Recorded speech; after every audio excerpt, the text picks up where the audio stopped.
하나님 말씀 여호수아서입니다.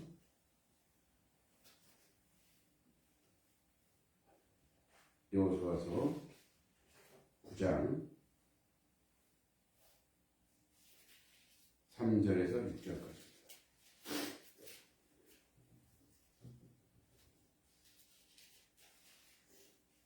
여호수아서 9장 3절에서 6절까지입니다.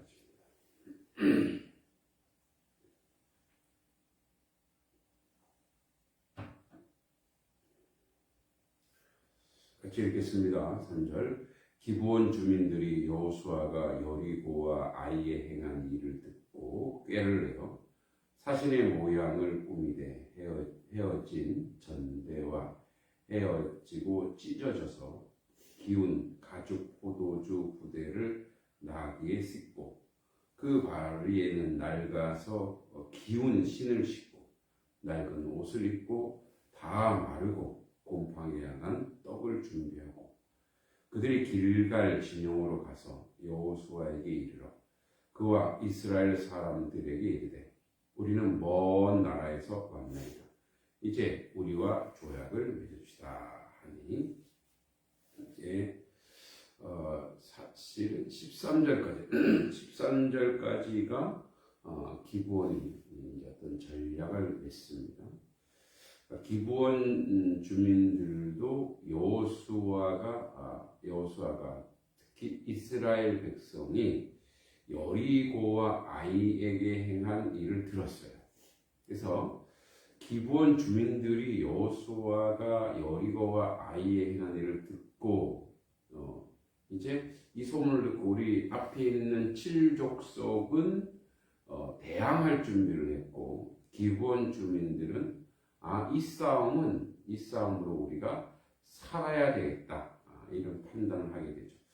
이제 기브온 주민들이라고 했는데 이들은 히위 족속 거민들인데 히위 족속은 가나안 땅 도처에 집단적으로 흩어져 살던 가나안 7족속 중에 하나입니다. 그래서 이제 여호수아 당시 이들은 기브온을 중심으로 그비라, 부에롯, 기랏 여아림 등지에 주로 거주하고 있었던 아주 이렇게 좀 흩어져 있던 그런 주민들인데 또 우리가 뒤에 보겠지만 여호수아 9장 17절에 이스라엘 자손이 행군하여 셋째 날에 그들의 여러 성읍을 이르렀으나 그들의 성읍들은 기브온과 그비라와 부에롯과 기랏 여아림이라. 이런 근거에도 보듯이 그들은 아주 멀리서 온 것이 아니라 가나안 도처에 곳곳에 있었던 사람들이죠. 기브온은 이제 주변에 여러 작은 성들을 거느린 왕도인데 예루살렘 북서쪽에서 약 10km 지점에 위치한 해발 720m 가량의 가나안 중부 주요 성읍들입니다. 후에 이곳은 이제 베냐민 지파에게 분배되죠. 여호수아 18장에 나옵니다. 이어 레위 지파 성읍으로 구별되었습니다. 자, 근데 이제 4절 5절에 기브온 주민들은 꾀를 내어 먼 나라에서 여행 온 사신들처럼 꾸몄습니다. 이 전쟁에서 자신들이 승리할 수 없다라는 것을 미리 아는 거죠. 그러니까 기브온 주민들은 적어도 자신들의 위치와 자신들이 어떤 존재인지 확인한 거예요. 4, 5절 보면 꾀를 내어 사신의 모양을 꾸미되 헤어진 전대와 헤어지고 찢어져서 기운 가죽 포도주 부대를 나에게 싣고 그 발에 낡아서 기운 신을 신고 낡은 옷을 입고 다 마르고 곰팡이가 난 떡을 준비했다. 자, 꾀를 내어 사신의 모양으로 꾸몄다. 이런데 가나안 여러 족속들 가운데 휘 족속인 기브온 주민들은 연합군을 조직해 이스라엘을 격퇴시키라는 제의를 물리치고 단독으로 이스라엘과 화친을 맺기 위해 치밀한 꾀를 쓰고 있었습니다. 아마 기브온 거민들은 비록 동맹을 맺어서 이스라엘과 대적한다 하더라도 여리고성과 아이성 멸망을 통해 볼 때 결코 승산이 없으리라는 냉철한 현실 판단을 내렸습니다. 더욱이 그들은 이스라엘이 가나안 모든 족속들을 남김없이 멸절시키라는 하나님의 명령을 받고 있다는 사실을 이미 알고 있었습니다. 9장 24절에 보면 그들이 여호수아에게 대답하여 이를 때 당신의 하나님 여호와께서 그의 종 모세에게 명령하사 이 땅을 다 당신들에게 주고 이 땅의 모든 주민을 당신들 앞에서 멸하라 하신 것이 당신의 종들에게 분명히 들리므로 당신들로 말미암아 우리의 목숨을 잃을까 심히 두려워하여 이같이 하였나이다 라고 이실직고하죠. 그러니까 그들로서 죽임을 당하지 않고 살아날 수 있는 유일한 방법은 이스라엘과 친해지는 거예요. 하친을 맺는 거죠. 또 하친을 맺기 위해서는 그들이 가나안 땅에 살지 않고 먼 나라에서 온 사절인 것처럼 속임수를 쓰는 것뿐이었습니다.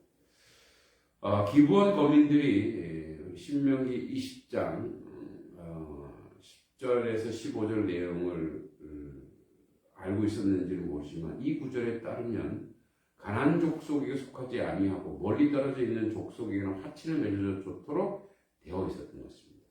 어떻게 소문을 들었는지 알고 있었는지 모르지만 이 신명기 20장 10절 제가 읽어보겠습니다. 내가 어떤 성읍으로 나아가서 치료할 때에 그 성읍에 먼저 화평을 선언하라. 그 성읍이 만일 화평하기로 화답하고 너를 향하여 성문을 열거든 그 모든 주민들에게 내게 조공을 바치고 너를 섬기게 할 것이요. 만일 너와 화평하기를 거부하고 너를 대적하여 싸우려 하거든 너는 그 성읍을 애워쌀 것이며 내 하나님 여호와께서 그 성읍을 내 손에 넘기시거든 너는 칼날로 그 안에 남자를 다 쳐 죽이고 너는 오직 여자들과 유아들과 가축들과 성읍 가운데 있는 모든 것을 너를 위하여 탈취물로 삼을 것이며 너는 내 하나님 여호와께서 내게 주신 적군에서 빼앗은 것을 먹을지니라. 내가 내게서 멀리 떠난 성읍들 곧 이 민족들에게 속하지 아니한 성읍들에게는 이같이 행하려니와 이렇게 말하고 있습니다. 그러나 그 가증한 죄악으로 인해 이미 진멸의 대상이 된 가나안 족속들과는 어떤 방식으로든 결코 타협이 있을 수 없어 오직 하나님의 공의를 위해 모조리 멸절시켜야만 했습니다. 신명기 20장 16절 18절에 오직 내 하나님 여호와께서 내게 기업으로 주시는 이 민족들의 성읍에서는 호흡이 있는 자를 하나도 살리지 말지니 곧 헷 족속과 아모리 족속과 가나안 족속과 브리스 족속과 히위 족속과 여부스 족속을 내가 진멸하되 내 하나님 여호와께서 내게 명령하신 대로 하라. 이는 그들이 그 신들에게 행하는 모든 가증한 일을 너희에게 가르쳐 본받게 하여 너희가 너희 하나님 여호와께 범죄하게 할까 함이니라. 자, 여기서 이제 그래서 이런 가나안 족속 완전히 진멸해야 되는데 이들은 꾀를 냅니다. 여기서 꾀를 내어 원래는 이 꾀를 내어 원어가 벌거벗다, 매끄럽다. 그 뜻하는 여기서 교활하다, 간계를 취하다, 술책을 부려야 되는 나쁜 의미로 사용되겠습니다. 헤어진 전대, 이렇게 다 이제 낡은 전대 가방, 막 기운 가죽 포도주, 이제 낡게 하려고 하는 거죠. 기운신 낡은 옷, 곰팡이 난 떡, 이런 모든 복장 및 소도구들을 기브온 거민들은 마치 먼 나라에서 오랫동안 여행하여 이스라엘 찾아온 사신들처럼 보이기 위해 치밀한 계획을 세우고 철저한 위장을 하였음을 보여줍니다. 만일 자신들의 기만 행위가 발각되면 죽임을 면치 못할 것인 자명했기 때문에 그들은 생사라는 일에 전력을 다했을 것임은 두말할 나위도 없습니다. 여기서 전대는 중간을 막고 두 끝을 퍼서 그것을 돈이나 물건을 넣게 되는 허리에 두르는 거나 어깨에 매는 자루, 이런 자루를 뜻하죠. 6절에 보면 기브온 사신들은 먼 나라에서 왔다 하며 조약을 맺자고 간청합니다.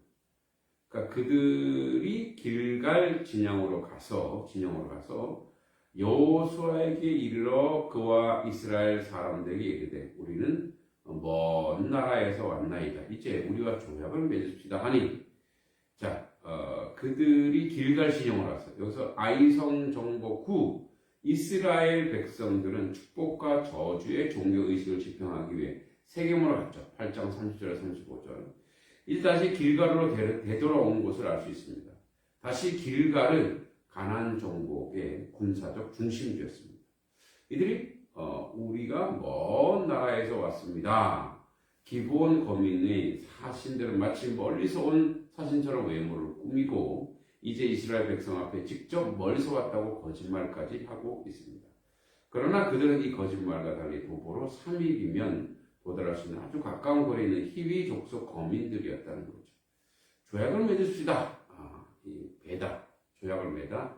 언어로 배다인데 언약과 베는 것이 결합된 것은 고대 이스라엘에서 언약을 맺을 때 짐승을 잡아 고기를 베어 그 조각 사이에 지나가는 풍습이 있었습니다.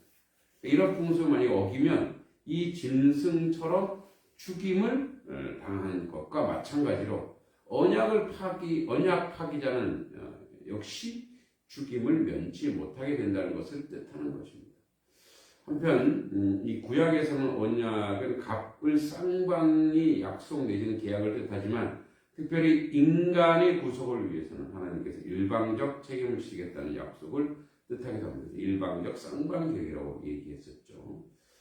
그래서 하나님이 그렇게 야곱과 라반의 형제들 요나단, 다윗과 요나단 서로 이렇게 쌍방으로 계약을 맺게 하죠. 하여튼 이와 같이 이제 언약을 히위 족속은 이제 약한 편에서 복종하는 전제로 이제 언약을 맺습니다. 우리 내일 하겠지만 8절 11절에.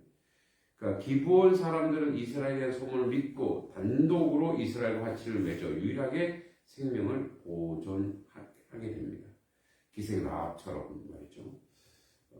이제 이들이 어떤 행동을 하느냐에 따라서 그들의 삶이 결정됩니다. 하나님의 말씀을 듣고 또 믿고 행동하기로 결심하는 것이야말로 기본이 살아가는 유일한 복된 삶이 될 수 있습니다.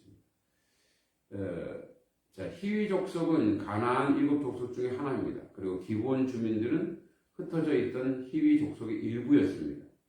그들은 하나님이 행하신 역사를 듣고 위기를 극복하고자 하나님이 도와주시는 이스라엘의 보호를 받으려고 치밀한 속임수를 써서 이스라엘과 화친을 맺으려 하는 것입니다. 사람은 누구의 말을 듣고 행동하냐에 따라 삶이 결정됩니다. 기브온 거민들이 비록 이방 족속이나 그들이 하나님의 역사를 알고 있었다는 것은 그들의 지혜입니다. 하나님의 역사를 알고 하나님의 뜻이 무엇인지 알아 그들은 스스로 자기들이 겸손하게 이스라엘 족속에게 머리를 조아리고 파친을 맺어 이제 기브온 거민들이 이스라엘 중에 함께 살게 되는 것입니다. 오늘도 우리의 삶은 하나님의 백성으로 삽니다. 하나님을 알지 못하는 사람들 가운데서도 이렇게 겸손하고 지혜 있는 사람들이 있습니다. 그리고 그들은 그런 삶을 통해서 또 하나님을 만나게 되기도 합니다. 기본 거민을 통해서 알 수 있는 것은 겸손하면 삽니다. 사람은 겸손하고 온유하면 살아갈 수 있습니다. 기본 거민을 통해서 우리가 배워야 할 것은 무엇이냐? 그들의 지혜입니다. 그래서 강한 자, 힘 있는 자에 대하여 자기가 머리를 숙일 줄 알고 그것은 항복의 개념이 아닙니다. 아마 기브온의 리더, 왕, 지도자는 대단한 사람인 거죠. 그래서 스스로 자기를 무너뜨려 기본 범인 모두를 살려낸 것처럼 오늘도 하나님은 우리에게 하나님 앞에 온전히 설 수 있는 위대한 덕목, 겸손하게 주님의 말씀에 순종하고 주님의 뜻에 순종하고 나아가는 그런 역사가 필요합니다. 때로는 교회의 리더나 지도자들이 자기보다 못 배울 수도 있습니다. 또 못났을 수도 있습니다. 어리석을 수도 있습니다. 그렇지만 위로부터 오는 하나님의 지혜로 말미암아 그렇게 허락하셨다면 순종하고 따를 때 하나님의 역사가 우리 가운데 일어날 줄 믿습니다. 우리 또한 그러한